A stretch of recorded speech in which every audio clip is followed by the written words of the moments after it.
Oh, Joan. Hi. I literally seconds ago just finished listening to the rough cut of our final full episode. And wow, wow. I just, it's so well done. I am so impressed by our team. I'm so grateful. I got to hear us, just a couple days ago we did it, but it just felt so good to already just hear us like expressing all this gratitude for one another. And it just made my heart well over again. Just like, you know, how much I have loved making this thing. And like on the topic of death, like what a beautiful final episode. Like we'll never get another first season of this wonderful thing we're making ever again. Like that is the nature of time. We are marching straight forward, and season 2 will be wonderful in all subsequent seasons for however long we do this. But I don't know. There was just this simultaneous feeling in my body of gratitude all over again, and then this awe and wonder towards the nature of death in all ways that it expresses itself, including like endings. And I just feel so proud of us. I feel like we made such a beautiful ending. It feels like we're at our best. And so like, I'm so excited to keep going. And yeah, I was brimming over while sweeping the floor. We have friends coming over tonight. Actually, the first time in 3 months since moving into this house that we are hosting friends for dinner. And it feels there's an ending and a beginning. I just listened to the last of something, and I'm about to go do the first of something. And I love that about time, and I love that about being alive. And I needed to come out and say something, come outside, say something to you really quickly, just about, again, how grateful I am for doing this project with you, but also how grateful I am for death, how grateful I am for the fact that things end. I have found the ability to be more here in all of those things when I remember them at the end. And I feel like that's some of what made this last episode so fun and so good. So, I love you. I'm so excited for your night tomorrow. I know it's tomorrow. It's going to be really exciting to re-meet you on Sunday. So yeah, can't wait to hear everything you have to share about your experience. I love you. I'm so grateful for you. I hope you're having a wonderful evening, and I will talk to you later. Goodbye. Hello, Jamie. This is going to be a hoarse voice memo. So it's the morning after by Erastour, Taylor Swift Eras Tour. And yeah, as promised, I'm going to try and collect my thoughts into a bit of a debrief here. It was amazing, obviously. I just had such a good time. One of the main things I wanted to reflect on is how that's not a guarantee. It seems like, well, yeah, you're going to go to this cool concert, you're going to have a good time. But actually, those sorts of events, a lot of times in the past, and even a little bit last night, my anxiety brain can kind of take over and be like, oh, what's that person thinking of me? Oh, I'm distracted by those people. Oh, I'm missing it. Oh, it's almost over. I can be kind of having thoughts that are taking me out of the present moment.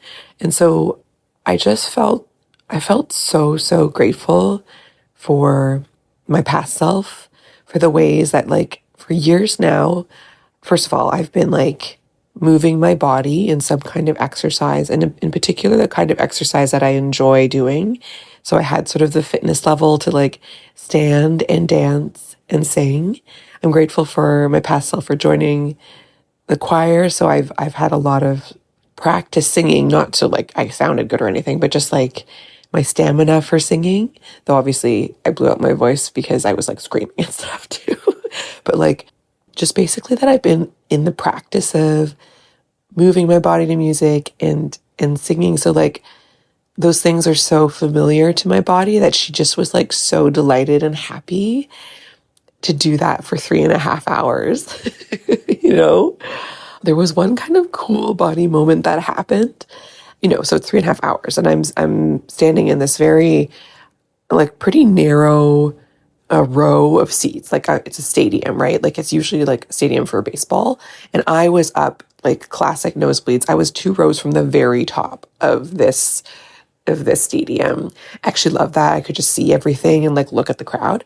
But it meant like the standing room is pretty tight and you are like packed in pretty tight with other people. So like, you know, I was dancing, but I was dancing extremely vertically and like not moving a lot side to side or even front to back, right? And I I had to like walk over, you know, maybe like 6 or 7 people and like edge by them if I wanted to like get in and out of the row.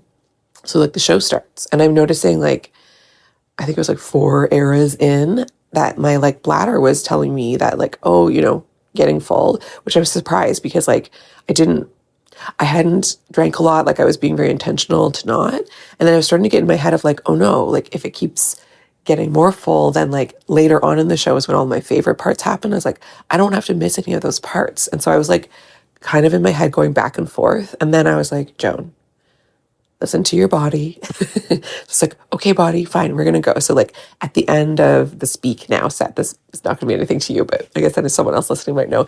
At the end of Speak Now set, I just like quickly like I was like, okay, I'm gonna zip out so fast. And the next set is Reputation, which is a very, very popular set. So like nobody wants to miss the opening, which is very fun. So I was just like, okay, I'm just gonna go, even if I miss a little bit of it. And I like zoomed to the bathroom. Nobody was in there. It was so fast. And I didn't actually have to go that much, but like from that point on, then my body didn't ever give me that sensation again.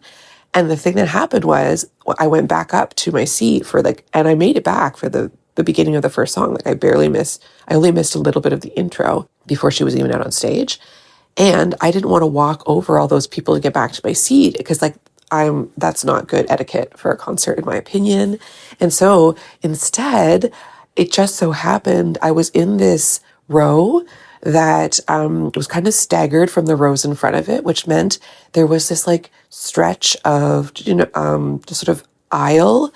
So I wasn't standing in the stairs. I was stretching beside the stairs in this like stretch of aisle where there was no seats, and it was bigger. And so for the entire Reputation set, which is a set that you want to absolutely like move your body and dance so hard because it's like such fun, like sexy, dark pop. And I got to actually more freely dance, and my body was like so happy. She's like, yes, this is what I would prefer all concerts were like, where you get to just like move freely. And I was like, oh my God, like, did she give me this moment subconsciously?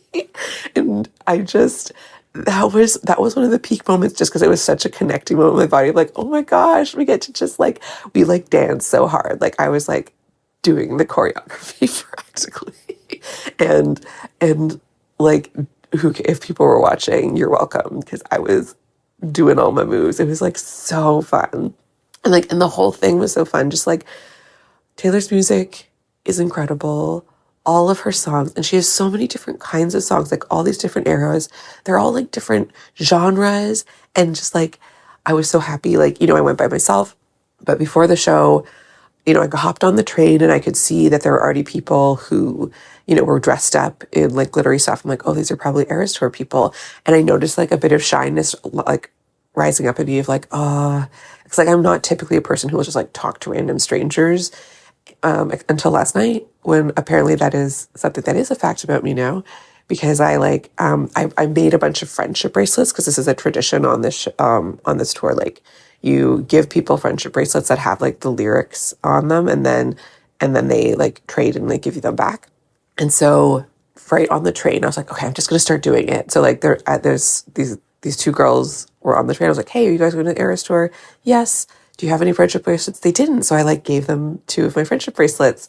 And then like just little moments, like I would be like, oh, I'm shy. No, just do it. And then I would give someone else a friendship bracelet and I would trade. So I got like a bunch back. And so when I got up to my seats, like you know, I could have been shy and been like, oh, I don't know the people next to me. But no, I introduced myself to both sides. The girl on my right was there by herself as well. So we like chatted a bunch and like, that was really nice. And then there was a gay couple on my left that were so cute. They were in like matching outfits from like the You Belong With Me music video. And they'd come driven up from Connecticut and they'd seen Wicked earlier that day. And we had a whole chat about it. And I was just like the friendly one initiating conversations. I'm like, who am I? What is happening? But it made it so good. And especially like probably everywhere in the theater, like in the stadium, like not everyone is as into it as like I was. Because like people have like varying levels. Maybe they've like heard of the show and they're like, I like some of her music, but like not everyone knows like every single word. But thankfully I did, as well as like the couple on my right, on my left, and the girl on my right. We were all like singing and screaming and doing all the words. And so I probably would have done it anyway, even if everyone around me was sitting down, but I would have felt more self-conscious. But it was just like this wonderful thing where these bodies on either side of me, we were all just like in love. And I kept like looking out at this crowd, which it's like the stadium was sold out. I think there's like 49,000 people or something. And I was like trying to comprehend how they were all bodies. And like I kind of couldn't because it was just like so many people. And I'm looking at little tiny Taylor on the stage because she was just quite far away from me. I'm like, she's a person in a body. And she's doing this. And she wrote all this music and it's connecting all of our bodies. Like, she is amazing. And it really like inspires me to like, and speaking of death, trying to be on brand for this episode, right? Like her legacy is incredible, right? And like my legacy is going to be very different from hers, I imagine, though I don't know what the full extent is. And it wasn't like now I had no desire to like be on that stage instead of her. It's quite a lot that she's doing up there. But like, it really inspired me to like, my body and I collaborate on what it is we can do to impact people to feel some kind of way. Like, I won't be that I'm offering people to feel the exact same way as Taylor Swift, but like in some ways, like what we're doing, like trying to connect with people, having people connect with their bodies, with their emotions, with themselves. Like a lot of what Taylor does is that too. And I just felt so like inspired to do the same and to not let, you know, being cringe or embarrassing or what will people think of me hold me back. Cause that's like kind of one of Taylor's things. She like talks like, I'm just cringe, just be cringe, you know, and just be emotional and just like say all of the intimate cringy things in your head and like turn them into art. Like that's like what she does all the time. She's like made her entire life a musical. And like, I want to do that, not necessarily as a musical. I don't have a desire for that, but like, I want to use my life to impact other people, but I want especially like having a good time, right? Like especially as good of a time as I was having, and that is what will impact people. Oh my God, I could like talk for a zillion more hours. I made like a whole TikTok reel thing montage of clips for my social media, and it was so fun to like go through all the different clips and be like, look. And so anyway, you can watch that on my Instagram if you want to see little clips of the show. Most of it's not the show. Most of it's like parts of her talking and transitions, because when she was singing, most of the time I was just like singing and not filming anything. But you can watch that if you want. And anyways, it was also really fun to have like, sometimes I'd like get into my head and I'd be like, no, I needed to say yes to what is and be in the moment, in part because I have to tell Jamie about it tomorrow. So I felt like you were with me. I actually felt that like I was getting texts from people. They were like, I'm so excited for you. And like, that was a really meaningful part. Just like how much I have been out there and enthusiastic and just like myself about how much I'm excited about this concert and how I've been therefore just receiving so much love from people I know and like on like people I quasi know on Instagram being like, I'm so excited for you. Like, that's a big piece of this. Okay, I could just keep going, but I'm gonna stop.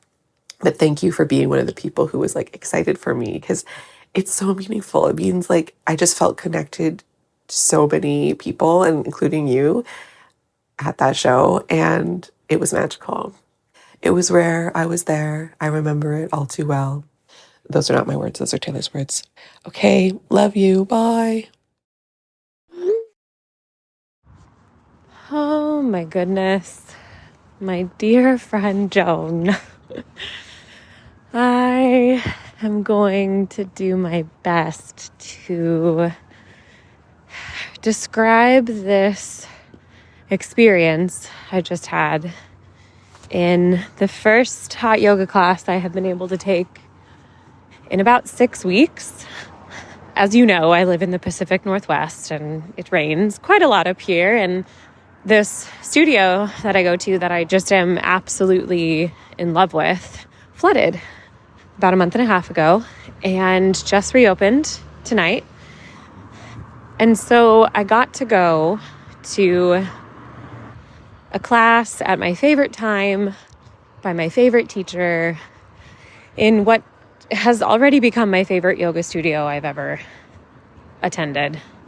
And I had this moment right at the beginning in this heated room that, I haven't been in any sort of sauna adjacent space in quite a while now. And so I haven't done like heated yoga. Like it's a really specific challenge. And I haven't had this specific kind of challenge felt in my body for a while. And I felt this moment of connection with my body in child's pose on the mat just before we started. And I felt my body kind of remind me of this core truth that felt just kind of a little more obvious in that moment, because I was slightly, maybe, I don't want to say afraid. I went in with some expectations about how it might feel. And some of those expectations were maybe rooted in a little bit of like resistance to the unknown. And I felt my body just really simply tell me that we are not going to be whoever I am right now, whoever I think I am right now. We are not going to be that anymore after this class. And it felt a little intense, a little foreboding. And I was like, oh my God, what's going to happen? But it actually ended up being quite simple. And in fact, the class was like, this is why I was like, I'm going to try and describe this, because I had kind of like a ecstatic experience. It was really challenging. And it was because I had missed this particular expression of challenge so much. It was like I was just unconsciously, automatically inviting every seemingly new sensation of difficulty that my body hadn't experienced in a while. I was just like, yes, to like every one of them, even when they were really hard. And I guess what was coming to me throughout the class was just this awareness of like every hard thing we do in life, that sentence my body said to me is true. And that is a form of death, right? Like I walked out of that room, my body was correct. Like I feel so different because I stared some specific feelings of challenge in the face and I said yes. And I watched myself access my resilience and my regulation enough to, I don't necessarily want to say overcome them, but like really feel them and respond however was appropriate, which was sometimes like pushing, and then sometimes I'm taking a break and I'm drinking some water. And it just, my body really told the truth like every second of that class. And it felt like euphoric, even in the difficulty.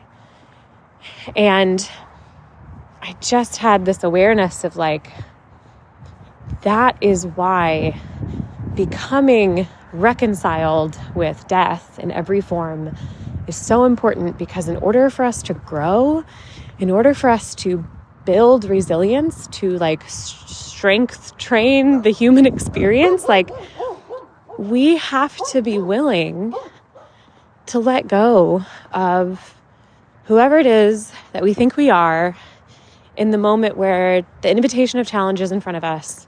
And it would maybe feel safer and more familiar to just like, nah.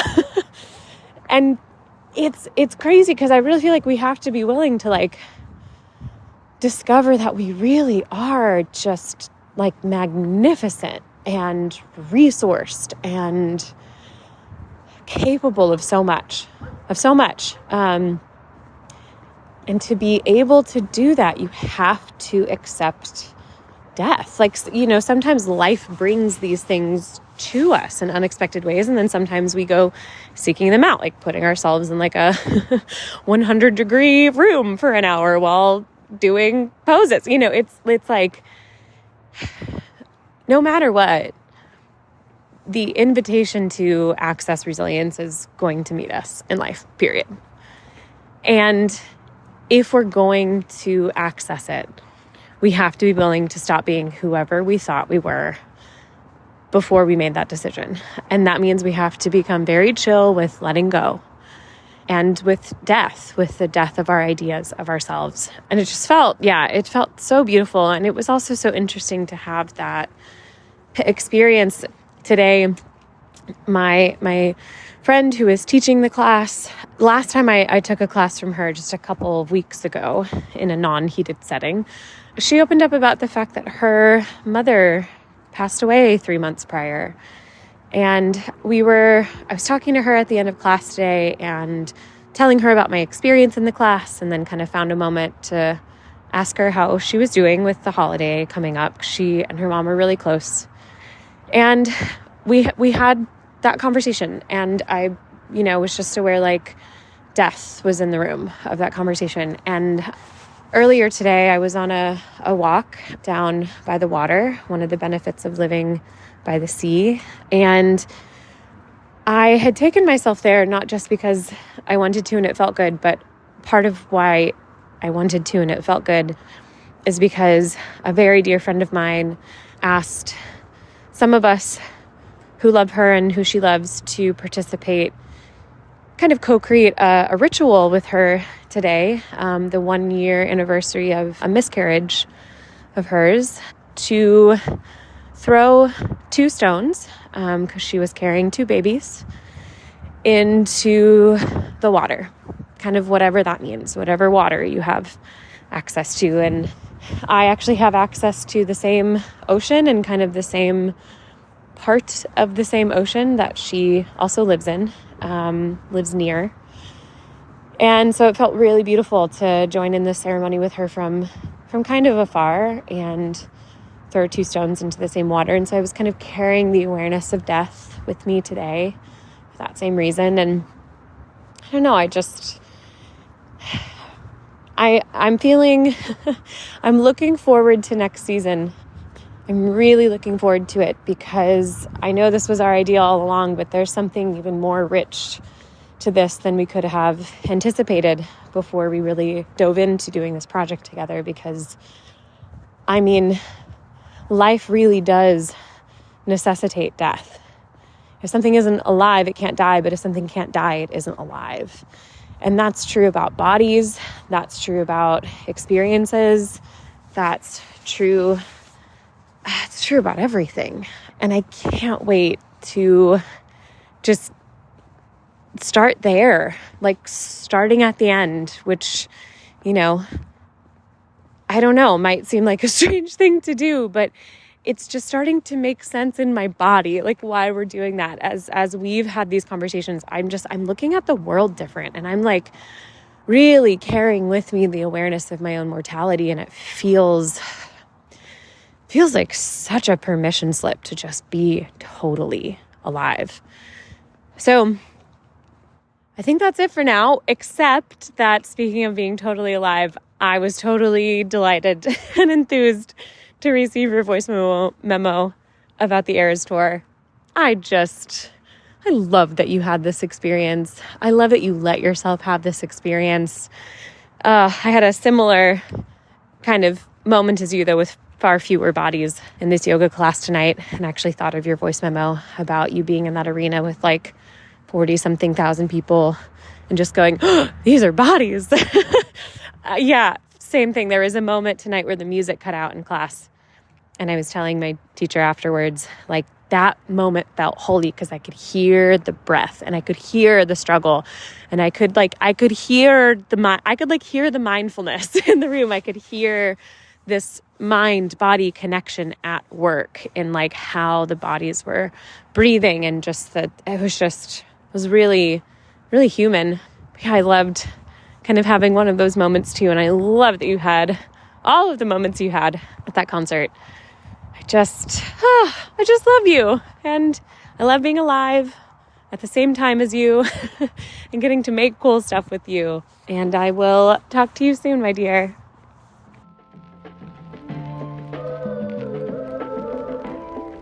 This is Experiential Anatomy. Thanks for listening. I'm Joan Chan. And I'm Jamie Lee Finch. Experiential Anatomy is co-hosted and created by us. Amber Wyndham is the editor. Julia Wyndham is the supervising producer. Senior producer is Elizabeth Wyndham. Aaron Beatty leads our community management. Our theme music is Park Pier 3 by G's Guy. If you have any thoughts, questions, or stories to share about this week's episode, email us at exanatomy@gmail.com. Please follow, rate, and review on your favorite podcast platform. And remember to join us over at exanatomy.substack.com. Experiential Anatomy is produced by Windhaven Productions.